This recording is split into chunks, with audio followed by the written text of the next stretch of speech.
I need to discuss something really important with you folks today. I haven't done any videos in a long time, but tonight I just decided I'm just going to do a bunch of rants.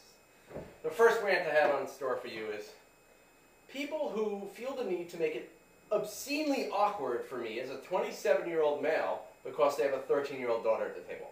You can't just sit down. No, they don't just let you sit down. The guy has to be next to his sister, and you can't be next to him because, God forbid, if he passes you something and maybe she'll touch it too, and there'll be multiple hands touching the charin at the same time or something. Or maybe if you're in the, across from the 13-year-old girl, some eyes will happen. It's not 13, it's actually like 11 to like wherever they are when they get married. 19, if they're not married after 19, they want you looking at them because they're in the shidduch crisis and they need a date. But seriously speaking, people, this whole, pretending I'm going to jump over the table and get it on with the girl at a shabbos meal is completely insane. I don't know where this came from, and the stringency at what people keep this, and the craziness that people go about it, by the way.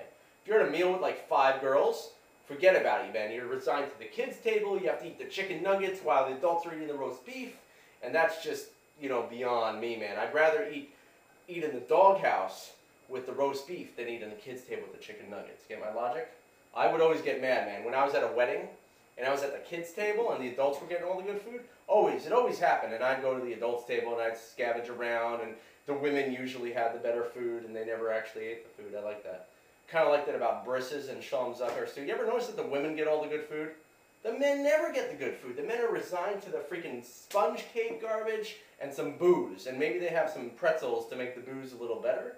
But the women, they got those cakes with the layers and the cream, and they got those, the Frummy, the mango and strawberry lettuce salad, and they have that soggy broccoli stuff with the craisins, and the men get nothing. No, they have a couple cakes, they eat it all, it's all gone by the time you get there later because your meal ended a little later, you were extra Frum, maybe singing a little more. But what is the logic of going crazy? And even more so, I understand the yeshiva. When I was 16, you go to someone's house, but like, we can't have you over because we have a daughter. Their daughter was 10, mind you. I don't know what a 16-year-old guy's going to do with a 10-year-old daughter. But I guess in yeshiva, the guys are a little desperate, and maybe, something will happen, right? But when I got older, I realized how insane it was. You can't, this wasn't sleepover. This was, you can't come for lunch because we have a 13-year-old daughter. What on earth is going to happen? I understand the whole passing things, and maybe they can't, change. You could just slam down on the table, and you can be rude. But what are you going to do to the charains? You can't just slam the charains down on the table. There's going to be a mess. There's going to be overflow. Maybe the fish fork will get with the meat fork, and things will happen. And, whatever. So that's all I have to say. Think about it, people. Think about it. Oh, from Satire.net. Thank you.